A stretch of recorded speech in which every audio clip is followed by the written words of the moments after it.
Hello പ്രിയപ്പെട്ടവരെ, ഞാൻ സാബിത്താണ്. കഴിഞ്ഞ ദിവസത്തെ ഒരു വാർത്ത, അതായത് ഇപ്പോൾ ഇങ്ങനെ സോഷ്യൽ മീഡിയയിലൊക്കെ ഇങ്ങനെ നിറഞ്ഞുകൊണ്ടിരിക്കുന്നതാണ് ഒരു വാർത്തയുണ്ട്.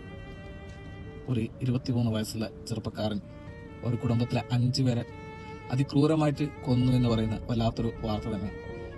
ഈ ഇടങ്ങളിലായിട്ട് നമ്മുടെ പത്രമാധ്യമങ്ങൾ ശ്രദ്ധിച്ചാൽ ഏറ്റവും കൂടുതൽ കാണപ്പെടുന്ന വാർത്തകൾ ഈ രീതിക്കാണ്. ആളുകൾ കൗതുകത്തോടെ നോക്കി എങ്ങനെയാണ് കൊന്നത്, അതായത് ഓരോ കൊലപാതകവും വെറൈറ്റി ആയിട്ടാണ് വരുന്നത്, വ്യത്യസ്തമായ രീതികളിൽ. ഇതിനൊക്കെ കാരണമായിട്ടുള്ള, അതായത് ഇതിനൊക്കെ പെടുന്ന ആളുകളെ അന്വേഷിച്ച് നോക്കുമ്പോൾ ലഹരിക്ക് അടിമപ്പെട്ടു പോകുന്ന ഒരു സാഹചര്യത്തിലാണുള്ളത്.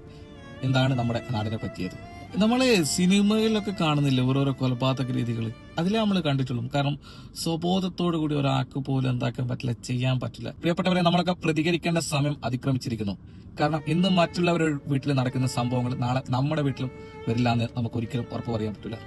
അതിനുവേണ്ടി ലഹരി എന്ന് പറയുന്ന ഈ ഒരു യുവത്തിനെതിരെ നാം എല്ലാവരും പ്രതികരിക്കണം.